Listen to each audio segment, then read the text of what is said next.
एक बार एक राजा था। राजा होने के कारण उसके पास सारे सुख थे, महल के ऐशो आराम थे, लेकिन फिर भी वो खुश नहीं था। उसके पास मन की शांति नहीं थी। उसको लगा उसको ना भगवान से मिलना चाहिए, तो वो भगवान को ढूंढने के लिए इधर गया उधर गया। उसने कई तरह के गुरु किए, लेकिन फिर एक दिन उसको एक सन्यासी मिला।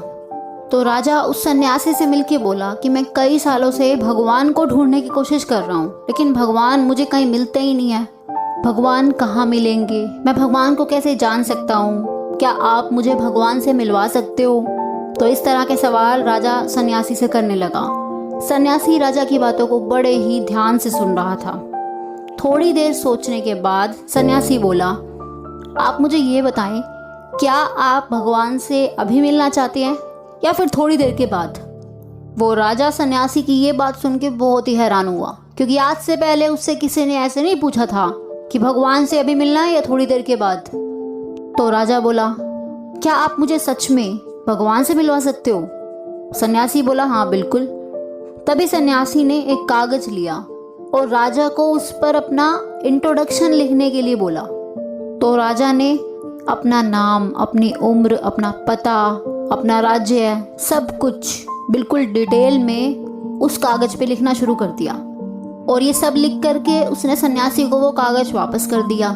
कुछ देर बाद सन्यासी ने उसको पढ़कर कहा, ये सब जो कुछ आपने लिखा है ना, ये तो बिल्कुल ही गलत है। तो राजा बोला, मैं अपने बारे में झूठ क्यों लिखूंगा? जो कुछ भी मैंने लिखा है वो बिल्कुल सच है। अब सन्यासी ने राजा से कुछ सवाल पूछने शुरू किए। सन्यासी ने पूछा, कल अगर आपका ये नाम बदल जाए तो क्या आप और आपका एग्जिस्टेंस ये भी बदल जाएगा? राजा ने थोड़ी देर सोचा और फिर बोला, नहीं, बिल्कुल नहीं, इससे मैं नहीं बदलूंगा। राजा बोला, मैं अपना नाम बदलने से थोड़ी ना चेंज हो जाऊंगा। मैं, मेरा शरीर, ये तो ऐसे के ऐसे ही रहेंगे ना। सन्यासी ने बोला, मतलब एक चीज तो तय है कि ये नाम तुम्हारा परिचय नहीं दे सकता, क्योंकि इसके बदलने से तुम नहीं बदलोगे, तुम वही के वही रहोगे। राजा ने बोला, हाँ। फिर सन्यासी ने दूसरा सवाल किया। सन्यासी बोला, आज आप एक राजा हैं, लेकिन कल अगर आपसे सब कुछ छिन जाए, आपका ये राज्य ही ना रहे, क्या तब आप और आपका एग्जिस्टेंस बदल जाएगा? राजा ने फिर सोचा और बोला, सब चले जाने के बाद भी मैं, मेरा शरीर और मेरा एग्जिस्टेंस, वो तो वही का वही रहेगा, वो तो नहीं बदलने वाला। सन्यासी फिर बोला, इसका मतलब साफ है कि ये महल, ये राज्य, ये पोजीशन, ये सब भी तुम्हारी पहचान नहीं है, क्योंकि इन सब के चले जाने के बाद भी तुम तो वही के वही रहोगे। फिर राजा ने बोला, हाँ। और एक बार फिर से राजा सन्यासी की बातों से सहमत हुआ। अब सन्यासी ने राजा से तीसरा सवाल किया। सन्यासी ने राजा से उसकी उम्र पूछी। राजा बोला, मैं 35 साल का हूँ। फिर सन्यासी बोला, कुछ सालों बाद जब आप 50 के हो जाएंगे, क्या तब आप कुछ और बन जाओगे? क्या तब कुछ बदल जाएगा? थोड़ी देर सोचने के बाद राजा फिर बोला, जरूर इस शरीर में बदलाव आएंगे, ये उम्र भी बढ़ेगी, लेकिन मैं वही का वही रहूंगा। यानी जो मेरे अंदर कल था वही मेरे अंदर आज भी है। राजा का जवाब सुन के सन्यासी फिर बोला, इसका मतलब ये शरीर, ये एज, ये भी आपकी पहचान नहीं बता पा रहे।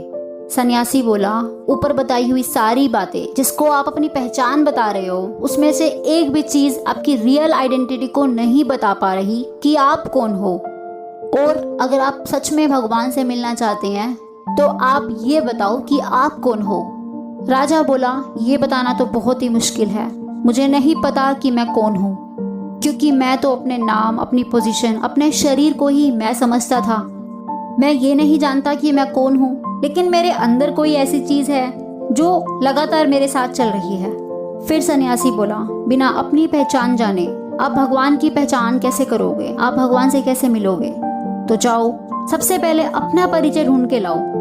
इन रियलिटी हम सब भी खुद को इस शरीर, नाम, पोजीशन, एज से ही जानते हैं। इन सबसे परे तो हम खुद को कभी देखते ही नहीं।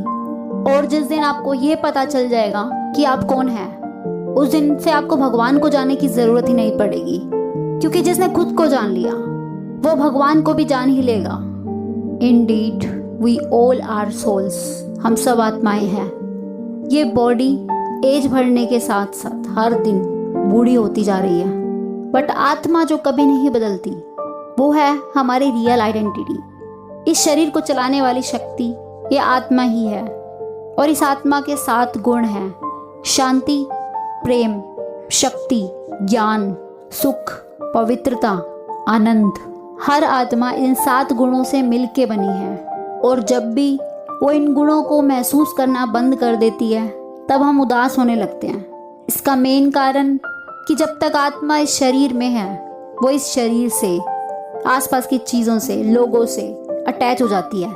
इस शरीर में आते ही आत्मा अपनी पहचान भूल जाती है, अपने इन 7 गुणों को भूल जाती है कि जिन गुणों की पूर्ति वो बाहरी चीज़ों से करना चाह रही है वो सारी पहले से ही उसके अंदर मौजूद है। इस अटैचमेंट के कारण कभी हम प्लेजर, कभी हम पेन फील करते हैं। हम बाहरी चीज़ों में सुख ढूंढने की कोशिश करते हैं जो कि टेम्परेरी है।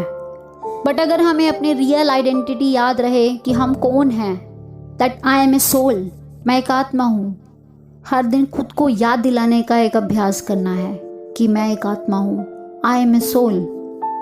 अगर हम ये अभ्यास लगातार करें तो हम अपनी 7 क्वालिटीज़ को भी रिकॉल कर सकते हैं। फिर खुश रहने के लिए हमें बाहरी चीज़ों पे डिपेंड नहीं रहना पड़ेगा। हमें ये समझ आने लगेगा कि हम खुद ही खुशी का सोर्स हैं। खुशी कहीं बाहर से नहीं आती, खुशी हमारे अंदर ऑलरेडी प्रेजेंट है। ज़रूरत है सेल्फ अवेयरनेस की, खुद को जानने की, अपने अंदर देखने की। कॉन्शियसनेस जागृत होते ही आपके सारे दुख धीरे धीरे छटने लगेंगे। हर दिन खुद को याद दिलाएं, मैं आत्मा उस परमात्मा का बच्चा हूँ। I am a soul and he is supreme soul. भगवान की याद, परमात्मा की याद हमें खुद को अपलिफ्ट करने में बहुत हेल्प करती है, इसलिए उसे हमेशा साथ रखें।